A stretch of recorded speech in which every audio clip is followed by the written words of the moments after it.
नमस्कार मंडळी. भूतांच्या गोष्टी ऐकायच्या आहेत का? हो. मग चला माझ्यासोबत. कुठे? भूतांच्या जगात.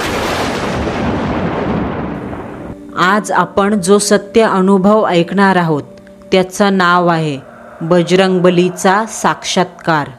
मंडळींनो, आज आपण जो अनुभव ऐकणार आहोत तो माझ्या आजीने म्हणजे रुक्मिणीबाईंनी मला ऐकवला आहे. आजीच्या सांगण्यानुसार माझे आजोबा सरकारी पोस्टवर कामाला होते, म्हणून त्यांची वेगवेगळ्या ठिकाणी बदली होत असायची. अशीच एकदा आजोबांची बदली 1997ला लातूर जिल्ह्यात झाली. त्यावेळी त्यांनी तेथील चाळीवजा घरांमध्ये एक घर राहण्यासाठी निवडलं. आजी सांगतात, आमच्या घराच्या बाजूला एक नवदाम्पत्य नुकतंच राहायला आलं होतं. त्यांच्यासोबत हा भीतीदायक अनुभव घडला होता. सोमनाथ काशीनाथ इंगळे हे पेशाने एजंट होते. त्यांच्या परिवारात बायको लक्ष्मी सोमनाथ इंगळे ही गृहिणी होती आणि त्यांना एक मोठी मुलगी कोमल जी 3री इयत्तेमध्ये शिकत होती आणि दुसरा लहान मुलगा दक्ष जो 1ल्या इयत्तेत शिकत होता. असा हा सोमनाथरावांचा सुखी परिवार होता. सोमनाथरावांचा परिवार घरात शिफ्ट होऊन 2 आठवडे उलटून गेले. या 2 आठवड्यांमध्ये त्यांची बायको म्हणजे लक्ष्मीबाईची माझ्या आजीशी चांगली ओळख झाली. एप्रिलचा महिना सुरू होता. एके दिवशी शुक्रवारी सकाळी 9 वाजायच्या सुमारास माझी आजी आणि लक्ष्मीबाई दोघीही घरातील किराणा सामान संपलं असल्याने चाळीपासून जरा दूर असलेल्या एका किराणा स्टोअरवर सामान आणायला गेल्या. लक्ष्मीबाईंच्या सोबत त्यांचा मुलगा दक्ष आणि मुलगी कोमलसुद्धा होती. लक्ष्मीबाई व माझी आजी दोघीही सामान घेण्यात व्यस्त होत्या, तर कोमल आणि दक्ष दोन्हीही भावंड किराणा स्टोअरपासून जरा पुढे एकमेकांसोबत कॅच खेळत उभे होते. असाच खेळता खेळता दक्षने चेंडू कोमलच्या दिशेने फेकला, पण कोमलच्या हातातून चेंडू निसटला आणि थेट मागे जात जरा दूर असलेल्या रस्त्यावर जाऊन पडला. कोमल चेंडू जिथे पडला तिथे पोहोचली. तिने खाली पडलेला चेंडू उचलला. चेंडू उचलताच तिच्या नजरेस खालच्या रस्त्यावर पडलेलं 5 रुपयाचं नाणं दिसलं. त्या नाण्याच्या बाजूलाच झेंडूच्या आणि सूर्यफुलाच्या भगव्या आणि पिवळ्या रंगाच्या पाकळ्या पडल्या होत्या. सेम हुबेहूब तसंच दृश्य रस्त्याच्या दोन्ही तर्फा दिसत होतं. असं वाटत होतं की काही वेळा अगोदर याच रस्त्यावरून एक मैताची राम नाम सत्य है या घोषात अंतयात्रा गेली असावी आणि ही सर्व नाणी त्या अंतयात्रेत उधळली असावी. लहानग्या कोमलने ते 5 रुपयाचं नाणं उचललं. तोच पुन्हा तिची नजर थोडी दूर गेली तसे तिला दिसलं रस्त्यावर अजून 2-3 नाणी पडलेली आहेत. कोमलने पैशाच्या लालसेने पडलेली नाणी उचलली. एवढे पैसे मिळाल्याने तिला चांगलाच आनंद झाला होता. ताई, कोमलच्या कानावर पाठीमागून दक्षची हाक ऐकू आली.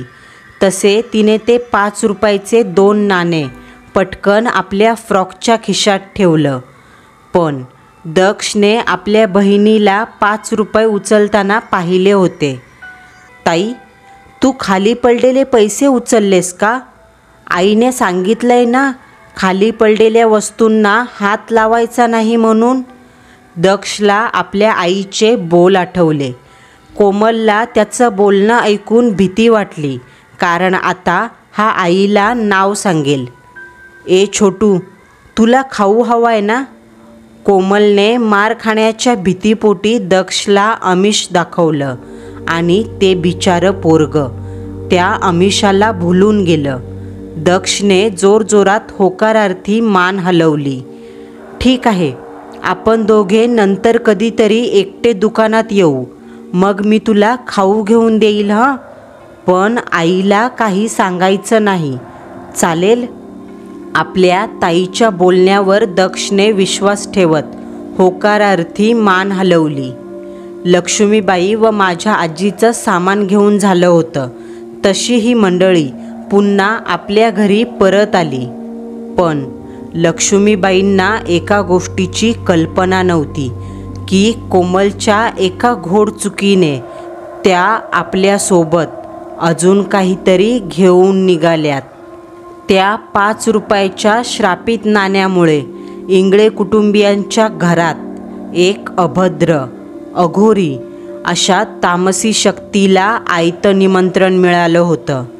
त्या पापभिरू अमानवीय शक्तीच्या अस्तित्वात इंगळे कुटुंबाचे पुढचे दिवस सुतकाचे आणि भीतीचे येणार होते याची कोणालाही काडी इतकी कल्पना नव्हती. कोमलने ते 5 रुपयाचे नाणे बंगल्यात आणले आणि हॉलमधल्याच एका ड्रॉवरमध्ये ठेवून दिले व खेळायला निघून गेली. दोन्हीही भावंडं खेळण्याच्या नादात त्या नाण्याबद्दल पार विसरून गेली. कोमल तर हे सुद्धा विसरली की आपण ते नाणं कुठं ठेवलंय.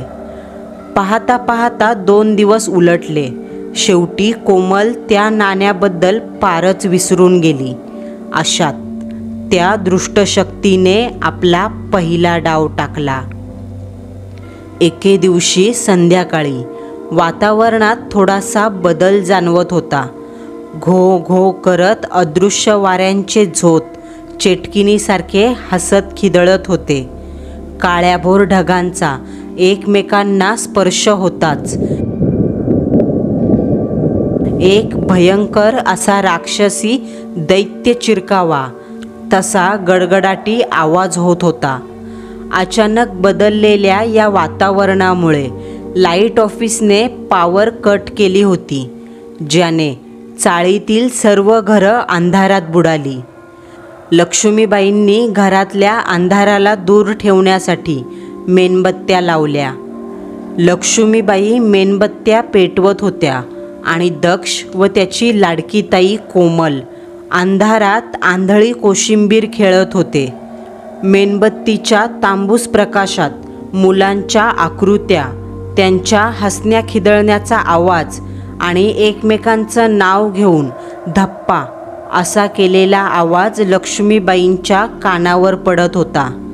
लक्ष्मीबाईंनी दिवे लागणीची वेळ झाली आहे हे पाहता देवघरातल्या मारुतीरायाच्या तसबिरीसमोर तेलाचा दिवा लावला.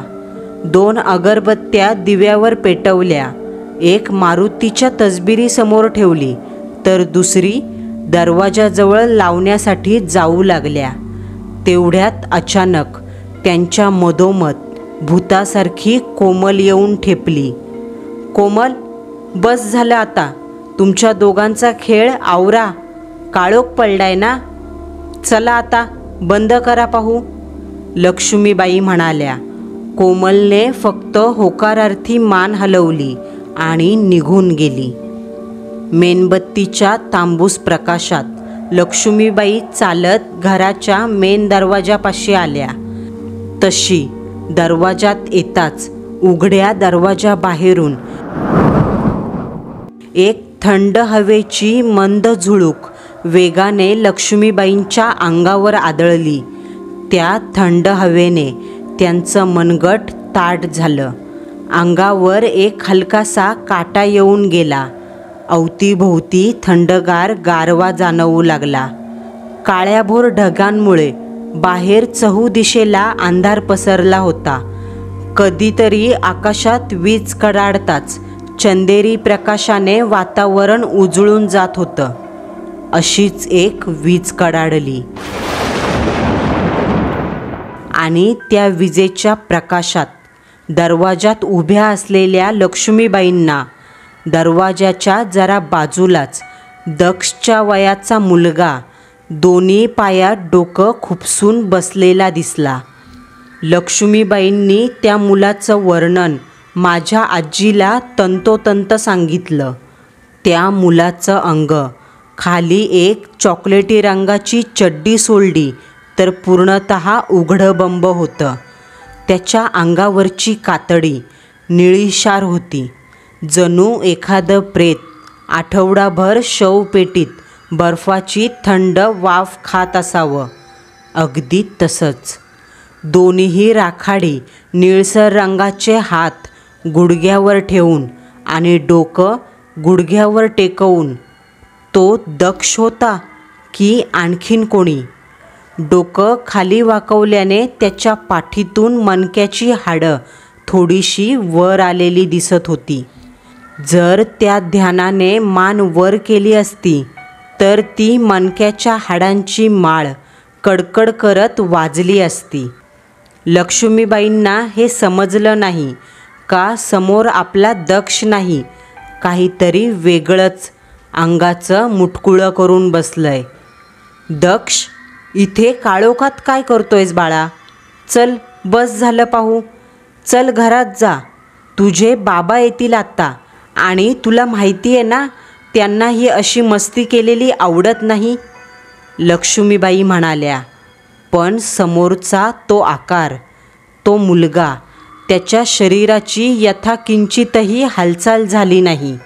एखाद्या खेळण्यातल्या बाहुल्यासारखं तो गपचूप डोकं मांडीत खुपसून बसला होता. लक्ष्मीबाईंना सांगून न ऐकल्याने आपल्या लेकाचा जरासा राग आला. दक्ष, कारट्या, असं म्हणत त्यांनी आपला हात काळोखात बसलेल्या त्या आकृतीच्या दिशेने केला की तेवढ्यात आई, लक्ष्मीबाईंच्या थेट मागून हॉलमधून दक्षचा आवाज आला. त्या आवाजाने लक्ष्मीबाईंना एक जबरदस्त धक्का बसला. छातीत चर झालं. पुढे केलेला हात जागेवरच थांबला. मान डाव्या बाजूला वळाली तर हॉलमध्ये दक्ष उभा होता. आई, कोणाशी बोलतेस तू? मी आणि ताई तर रूममध्ये बसलो होतो. हे ऐकताच लक्ष्मीबाईंच्या गळ्यात श्वास अडकला. मणक्यावरून कोणीतरी बर्फाचा तुकडा फिरवावा असं झालं. जर दक्ष इथे आहे तर मग एवढ्या वेळेपासून आपण कोणाशी बोलत होतो? नक्की समोर कोण बसलंय? लक्ष्मीबाईंनी हळूच वळून पाहिलं. तोच लाईट आली आणि अचानक आलेल्या लाईटीने डोळे एक 5 सेकंदासाठी दिपले गेले. लक्ष्मीबाईंनी समोर पाहिलं आणि त्यांना आश्चर्याचा धक्का बसला, कारण समोरची जागा पूर्णतः रिकामी होती. पण त्या रिकाम्या जागेवर पांढरी काळीशार मिश्रित राखाडी पडलेली होती, जशी मसनात चितेवर मयत जळून गेल्यानंतर मैताची राख उरते तशी. लक्ष्मीबाईंनी स्वतःच्या डोळ्यांनी दक्षच्या वयाच्या मुलाची आकृती इथे बसलेली पाहिली. मग आता इथे कोणीच कसं नाही? लक्ष्मीबाईंनी तरीसुद्धा दक्षला विचारलं, तू इथे पायरीत बसला होतास का? पण त्यावर कोमलने दक्ष आपल्यासोबत खोलीत असल्याचं सांगितलं. गाडीच्या हॉर्नच्या आवाजाने तो गंभीर अनाकालनीय क्षण हवेत फुंकर मारावा तसा मिटून गेला. सोमनाथराव आले आणि ते येताच लक्ष्मीबाईंनी तो विषय तिथेच सोडून दिला. पण मित्रांनो, हे प्रकरण इतक्यावरच थांबलं नाही बरं का, कारण माझ्या आजीने लक्ष्मीबाईकडून असे 3-4 चेष्टा झालेले भयंकर प्रकार ऐकले होते आणि तेच आजीने मला सांगितले. लक्ष्मीबाईंना झालेला तो भास होता की सत्य, कुणास ठाऊक. पण हे प्रकरण इतक्यावरच थांबलं नाही. एके दिवशी मध्यरात्री 4:15ला सोमनाथरावांना लघुशंकेनिमित्त जाग आली. ते खाटेवरून उठून खोलीच्या दरवाजापाशी आले आणि दरवाजा उघडून बाहेर आले. आता या क्षणाला पूर्ण बंगल्यात एक अनामिक गूढ अशी शांतता पसरली होती. सोमनाथरावांच्या डोळ्यावर गाढ झोप असल्याने त्यांनी हॉलमधली लाईट पेटवली नाही, पण ऐन गरमीत सुद्धा हॉलमध्ये गारवा जाणवत होता. या गारव्याची जाणीव जरा वेगळीच होती. हा गारवा त्वचेतून थेट मांसात आणि मग हाडात घुसत होता. सोमनाथराव हॉलमधून चालत बाथरूमच्या दिशेने गेले. तसं त्यांना दिसलं, किचनमध्ये तपकिरी रंगाचा मंद बल्ब जळत आहे आणि त्या बल्बच्या उजेडात एक स्त्री पाठमोरी उभी आहे. त्या स्त्रीच्या अंगावर एक सफेद साडी आणि सफेद रंगाचा ब्लाऊज आहे. सोमनाथरावांच्या डोळ्यावर झोप होतीच, पण त्या झोपेतसुद्धा त्यांना त्या स्त्रीची काळपट त्वचा आणि भाजल्यासारखे हात दिसले. आणि तिची उंची, लक्ष्मीबाईंची उंची तर 4 फूट होती, पण ह्या स्त्रीची उंची 5.5 फुटापेक्षा जास्त होती आणि ती दोन्ही हात सैल सोडून अगदी ताठ उभी होती. सोमनाथरावांच्या डोळ्यावर असलेल्या झोपेमुळे त्यांनी कशाचाही जास्त विचार केला नाही. त्यांना वाटलं आपली बायकोच असेल आणि ते बाथरूमला निघून गेले. काही वेळाने ते बाथरूममधून बाहेर आले, तेव्हासुद्धा किचनमध्ये तो पांढरा प्रेताळ आकार तसाच पाठमोरा उभा होता. कपड्याच्या दुकानामध्ये निर्जीव हालचाल न करणारे पुतळे असतात ना, अगदी तशी ती स्त्री स्तब्ध उभी होती. सोमनाथराव बेडरूममध्ये जायला निघाले, तेवढ्यात या स्मशान शांततेत दाराची बेल वाजल्याचा आवाज आला. इतक्या रात्री कोण आलं असेल? सोमनाथरावांनी अद्याप हॉलमधली लाईट लावली नव्हती. ते काळोखातच वावरत होते. सोमनाथराव दरवाजाजवळ आले आणि दरवाजाला असलेल्या मॅजिक आयवर डोळा ठेवून त्यांनी बाहेर पाहिलं. बाहेर पिवळ्या रंगाचा दिवा जळत होता आणि त्याच्या उजेडात कोणीही दिसत नव्हतं. शेवटी सोमनाथरावांनी दरवाजा उघडला. बाहेर उभं राहून डावीकडे उजवीकडे पाहिलं, पण रात्रीच्या अंधाराशिवाय त्यांना काहीच दिसलं नाही. ही रात्र जणू सोमनाथरावांची चेष्टा करत अघोरी खेळ खेळत होती. कोणीच नाही? मग बेल कोणी वाजवली? सोमनाथराव स्वतःशीच म्हणाले आणि 2 मिनटं दरवाजा उघडा ठेवून तिथेच उभे राहिले, पण कोणीच दिसेना. अखेरीस त्यांनी दरवाजा लावला आणि पुन्हा रूमच्या दिशेने जाऊ लागले.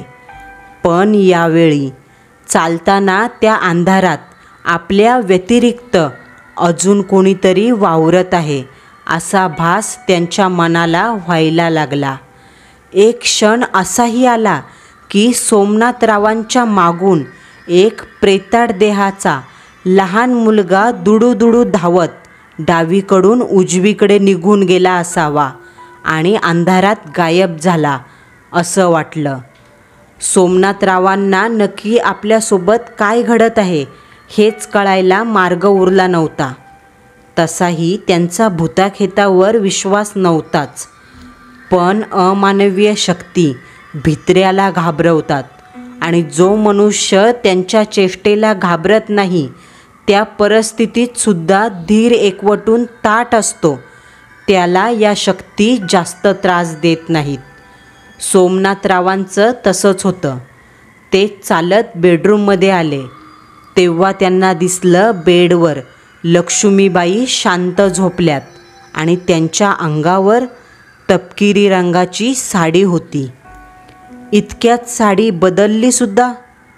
सोमनाथराव स्वतःशीच म्हणाले आणि रात्र खूप झाली असल्याने कसलाही विचार न करता झोपी गेले. अंधाऱ्या रात्रीचा तो भीतीचा प्रहर तेवढ्या वेळेपुरता का असेना, पण समाप्त झाला. दुसऱ्या दिवशी सकाळी ही घडलेली घटना सोमनाथरावांनी लक्ष्मीबाईला सांगितली. त्यावर लक्ष्मीबाई जरा घाबरल्या, कारण त्यांच्याकडे सुतकाची मैतात घातली जाणारी सफेद रंगाची साडीच नव्हती. सोमनाथराव कामानिमित्त दिवसभर बाहेर असायचे आणि लक्ष्मीबाई आपल्या 2 लेकरांसोबत त्या अनामिक शक्तीच्या अस्तित्वात वावरायच्या. घरात घडल्या जाणाऱ्या चेष्टेचे प्रकार दिवसेंदिवस वाढत चालले. इतके की दक्षला सुद्धा किचनमध्ये सफेद साडी घातलेली बाई दिसू लागली. अमानवीय शक्ती या लहान मुलांना घाबरवायचं काम अगदी चोखपणे करतात, कारण लहान मुलांचं काळीज हे जास्तीत जास्त भित्र असतं. दक्षला तर त्या बयेनं आपलं हिडीस अभद्र थोबाडाचं दर्शन घडवलं होतं, जे दक्षने आपल्या आईला रडत रडत वर्णन करत सांगितलं. तो म्हणाला, आई, ती अर्धा चेहरा जळालेली बाई माझ्याकडे दात ओठ खात पाहत होती. तिच्या डोळ्यांच्या जागी लाल रक्त होतं. लक्ष्मीबाईंना ठाऊक होतं, लहान मुलं भीतीपोटी कधीच खोटं बोलणार नाही. एके संध्याकाळी तर कोमलला सुद्धा आपल्या लहान भावाच्या वयाचा मुलगा घरावरून खाली उडी मारताना दिसला. पण कोमलने जेव्हा आजूबाजूला पाहिलं तेव्हा तिथे कोणीच नव्हतं. अमानवीय शक्तीने तिच्या अस्तित्वाचे पुरावे इंगळे परिवारापुढे मांडून ठेवले. लक्ष्मीबाईंना खात्री पटली, हे घर झपाटलेलं आहे. या घरात एका बाईचा आणि लहान मुलाचा आत्मा वावरत आहे.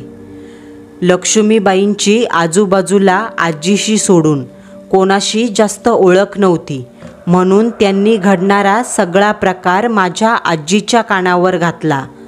आजीला सुद्धा हा प्रकार ऐकून भीती वाटली, पण घाबरून काय होणार, यावर उपाय करायला हवा, नाहीतर परिणाम भयंकर ठरणार होते.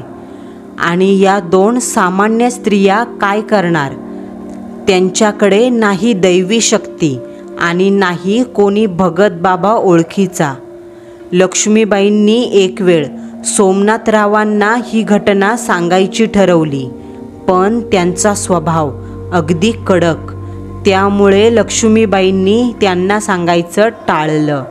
पण म्हणतात ना, संकट कितीही शक्तिशाली असली तरी त्यावर तोडगा असतोच.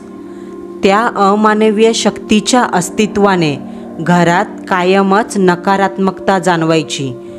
त्या शक्तीने जणू घरातल्यांवर वशीकरण केलं असावं. खाण्यात, पिण्यात, देवभक्तीमध्ये कशातच मन लागत नव्हतं. घरात देवाचे फोटो असले तरी देवावर विश्वास बसत नव्हता. अशाच एका शनिवारी शेवटी माझी आजी लक्ष्मीबाई आणि तिच्या 2 मुलांना घेऊन बाजूच्या हनुमान मंदिरात पाया पडायला गेली. मंदिरात मारुतीरायाची लाल रंगाची मूर्ती होती. गळ्यात रुईच्या पानांचा हार घातला होता. प्रसन्न चेहऱ्याने मारुतीराया जणू आपल्या भक्ताकडे पाहतोय असंच वाटत होतं. मनावरचा सर्व ताण क्षणात गळून पडला. लक्ष्मी, आज शनिवार आहे, बजरंगबलीचा दिवस. तू एक काम कर, या देवाला नवस कर. तुझ्या घरातली पीडा बाहेर काढ. त्या बदल्यात तुला मारुतीला काहीतरी द्यावं लागेल. आजीच्या सांगण्यानुसार लक्ष्मीबाई, दक्ष आणि कोमल तिघांनीही बजरंगबलीपुढे हात जोडले आणि लक्ष्मीबाईंनी पूर्ण मनाने नवस केला. हे मारुतीराया, देवा, आमच्या घरात दबा धरून बसलेल्या त्या दुष्टशक्तीला बाहेर काढ. त्या बदल्यात मी तुला 1 किलो बुंदीचे लाडू चढवेन. दर्शन घेऊन सर्वजण मंदिरातून बाहेर आली. लक्ष्मीबाई आणि माझ्या आजी घरातील काही घरगुती सामान घेण्याकरता त्याच किराणा स्टोअरमध्ये आल्या. असं म्हटलं जातं, देवाकडे जर पूर्ण मनाने मदत मागितली तर तो परमात्मा भक्ताच्या रक्षणासाठी काही ना काही पावलं नक्कीच उचलतो. आजी आणि लक्ष्मीबाई दोघीही त्याच किराणाच्या दुकानात आल्या. त्यावेळी त्यांना दुकानदाराच्या बायकोकडून बोलता बोलता एक आश्चर्यकारक आणि तेवढीच भीतीदायक अशी गोष्ट कळाली.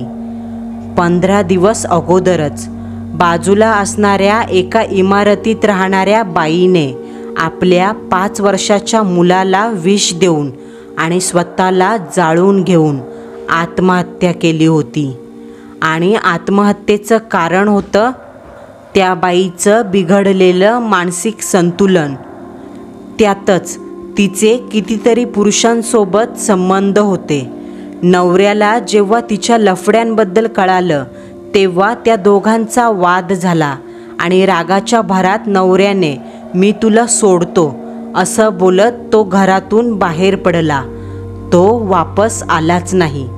मग 5 दिवसाने रात्रीच्या वेळी या बाईने आपल्या 5 वर्षाच्या पोराला जेवणामध्ये विष मिसळून खायला दिलं आणि मग स्वतः किचनमध्ये जाऊन अंगावर रॉकेल ओतून पेटून घेतलं.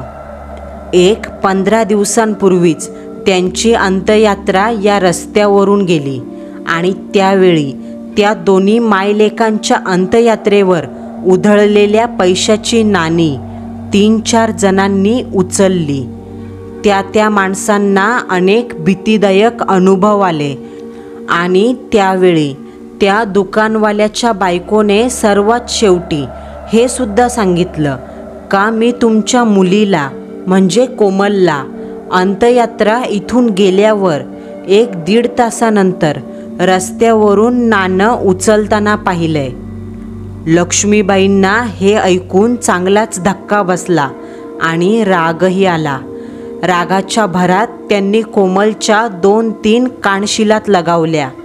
पण दुकानदाराची बायको मध्ये पडत म्हणाली, "भाभी, तिला मारू नकोस. त्यापेक्षा लवकरात लवकर ते नाणं घरात कुठे ठेवलंय ते शोध आणि त्या नाण्याला देवाच्या दानपेटीत टाकून दे. नाहीतर ती सटवी कायमची तुझ्याच घरात राहायची." लक्ष्मीबाईंनी फक्त होकारार्थी मान हलवली आणि लागलीच कोमलला घेऊन घरी आल्या. माझ्या आजीसुद्धा त्यांच्याबरोबरच होत्या. आजीने मला सांगितलं, त्या दिवशी आम्ही कोमलला घरी घेऊन गेलो आणि तिला ते नाणं कुठे ठेवलंय हे विचारलं. शेवटी संतापलेल्या लक्ष्मीबाईने तिच्या अजून 3-4 कानशिलात लगावल्या. तेव्हा कुठे जाऊन कोमलला आठवलं का हॉलमधल्या एका टेबलाच्या ड्रॉवरमध्ये ते नाणं ठेवलंय. आजी सांगत होती, "आम्ही ती 5 रुपयाची 2 नाणी ड्रॉवरमधून बाहेर काढली. आम्हाला वाटलं हे नाणं आता देवाच्या दानपेटीत टाकले की आम्ही सुटलो." पण रस्ता दिसतो तितका सोपा मुळीच नव्हता. आम्ही ते नाणं हातात घेतलं तसं इकडे दक्ष आणि कोमल दोघांच्या अंगात वारं भरलं. कारण साहजिकच होतं, इतके दिवस त्या अमानवीय शक्तींनी या घरात तळ ठोकला होता. त्या अशा इतक्या सहजासहजी जाणाऱ्या नव्हत्या. "आई, या 2 भवान्या बघ आपल्याला बाहेर काढतायत." कोमलच्या तोंडातून एका मुलाचा आवाज आला आणि त्या क्षणी कोमलचं शरीर अगदी काठीसारखं ताठ झालं. तिच्या बाजूलाच दक्ष उभा होता. त्या लहान मुलाच्या ओठावर एक कुत्सिक हसू होतं.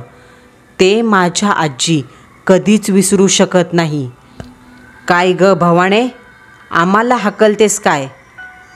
दक्षच्या तोंडातून तो स्त्रीमय आवाज आला, जे ऐकून लक्ष्मीबाईच्या पायापासून मेंदूपर्यंत सर्व शरीराला कापरं भरलं. भीतीने डोळ्याच्या कडा इतक्या विस्पारल्या का बुबळं टोकावर आली. "माझ्या सोनूल्या, कोणीही आपल्याला बाहेर काढणार नाही हां, मी आहे ना." दक्षच्या तोंडातून आवाज बाहेर पडला. लक्ष्मीबाईंची तर भीतीने गाळण उडाली. मेंदू बधीर झाला. पण माझ्या आजी खेड्यापाड्यात वाढलेल्या असल्याने त्यांना या प्रसंगाला सामोरे जाण्याचा अनुभव होता. आता त्यांना काहीतरी करणं भाग होतं. शेजार धर्म निभवायची हीच खरी वेळ. आजीला ठाऊक होतं, भूतं देवाला घाबरतात. देवाची काहीतरी वस्तू आता भेटायला हवी. तसं लक्ष्मीबाईंच्या घरातलं देवघर आजीला ठाऊक होतं. आजी लागलीच हालचाल करत देवघरात आली आणि समोरची हनुमानाची तसबीर नमस्कार करून उचलली. तसबिरीमध्ये संकटमोचन हनुमान डाव्या हातात संजीवनी पर्वत आणि उजव्या हातात गदा घेऊन एक पाय जरासा वर करून उभे होते. आजींनी हनुमानाच्या तसबिरीकडे पाहताच त्यांच्या मनातील भीती जरा कमी झाली. तिने हनुमानाच्या फोटोला हात जोडले आणि दोन्ही हातांनी ती तसबीर उचलली. धावतच बाहेर आली. हॉलमध्ये येताच त्यांना दक्ष जागेवर वेड्यासारखा ओरडत उड्या मारताना दिसला. तर मोठी कोमल दक्षकडे पाहत टाळ्या वाजवत होती. लक्ष्मीबाईंच्या डोळ्यासमोर दोन अमानवीय शक्तींचा नंगानाच सुरू होता. लक्ष्मी, हे घे. आजीने असं म्हणताच लक्ष्मीबाईंच्या हातात हनुमानाची तसबीर सोपवली. तसं त्या क्षणाला लक्ष्मीबाईंच्या शरीरात एका ऊर्जेचा शिरकाव झाला. जणू त्यांच्या हातामध्ये एखादं ब्रह्मास्त्र टेकवलं असावं. त्या हनुमानाच्या तसबिरीला पाहून आसुरी आनंद व्यक्त करणाऱ्या, उड्या मारणाऱ्या त्या शक्ती क्षणार्धात चवताळल्या. त्यांचा क्रोध अनावर झाला. त्या बैलासारखं गुरकू लागल्या. तो फोटो बाजूला फेक. फोटो फेक बाजूला, नाहीतर जीव घेईल मी तुमच्या दोघींचा. ठेव तो फोटो. दक्षच्या तोंडातून ती स्त्री म्हणाली. पण लक्ष्मीबाई थांबल्या नाहीत. त्यांनी त्या वाईट शक्तीच्या बोलण्याला पूर्णतः झिडकारलं आणि दोन्ही हातांमध्ये हनुमानाची तसबीर पकडून हळूहळू पुढे सरकू लागल्या. आणि पुढे सरकताना आजी आणि लक्ष्मीबाई दोघीही जोरजोरात मारुती स्तोत्र म्हणू लागल्या. त्यांच्या पुढे पडणाऱ्या प्रत्येक पावलासरशी दक्ष आणि कोमल या दोघांचं शरीर मात्र विजेचा धक्का बसल्यागत थरथरू लागलं. हातापायांना तीव्र झटके बसू लागले. दोन्ही मुलांच्या शरीरात शिरकाव केलेल्या शक्तींची आगाग झाली आणि दोन्ही मुलांच्या तोंडून एक किंकाळी बाहेर पडली. त्या दोन्ही शक्ती काही वेळासाठी का असेना पण मुलांपासून दूर झाल्या. तशी दोन्ही मुलं भोवळ येऊन जमिनीवर पडली. लक्ष्मीबाईंनी पाणी आणून दोन्ही मुलांना शुद्धीवर आणलं आणि जास्त वेळ न घालवता ती अंत्ययात्रेतली नाणी सोबत घेऊन आजी, लक्ष्मीबाई, दक्ष, कोमल सर्वजण त्याच हनुमानाच्या मंदिरात आले. लक्ष्मीबाईंनी ती 5 रुपयाची नाणी हनुमानाच्या दानपेटीत टाकली आणि पुन्हा घरी आले. दुसऱ्या दिवशीपासून लक्ष्मीबाईंच्या घरात जाणवणारा अमानवीय शक्तींचा त्रास पूर्णतः कमी झाला.